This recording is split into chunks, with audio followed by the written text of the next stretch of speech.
अस्सलामु अलैकुम रहमतुल्लाहि व बरकातुहू। आज हम नमाज में पढ़ी जाने वाली सूरतों में से सूरतुल काफिरून की प्रैक्टिस करेंगे सही तलफ़्फ़ुज़ और सही मखारिज के साथ इंशाअल्लाह।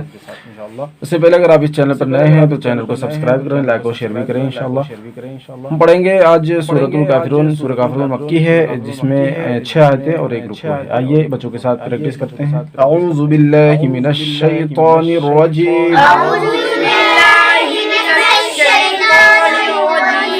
बिस्मिल्लाहिर्रहमानिर्रहीम। क़ुल या अय्युहल क़ाफ़ को हल्क़ से अदा। क़ुल या अय्युहल काफ़िरून।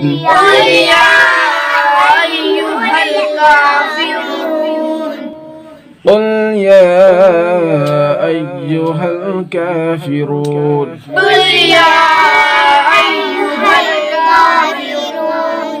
لا أعبد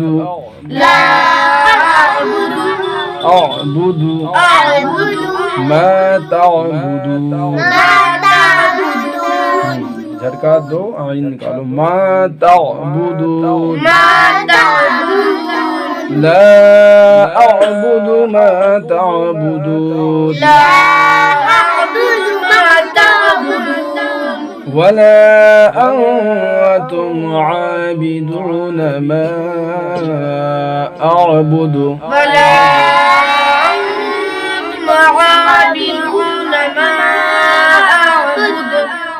पहले मत कर लिया करो ठीक से, उसके बाद इनको अदा करो। वला अंतुम आबिदून मा अअबुदु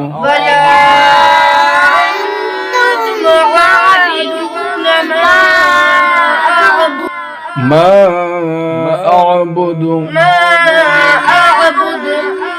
वला अना आबिदुम मा अबदतुम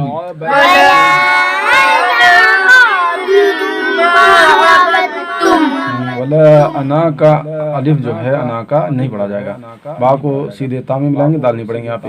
वला अना आबिदुम मा अबदतुम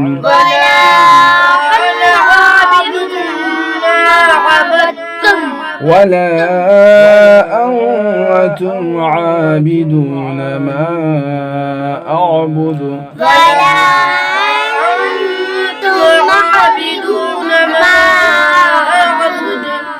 ما أعبد لكم دينكم ولي دين لكم دينكم ولي دين एक बार पूरा पढ़ते हैं। قل يا أيها الكافرون لا أعبد ما تعبدون ولا أنتم عابدون ما أعبد ولا أنا عابد ما عبدتم ولا أنتم عابدون ما أعبد لكم دينكم ولي دين صدق الله العظيم।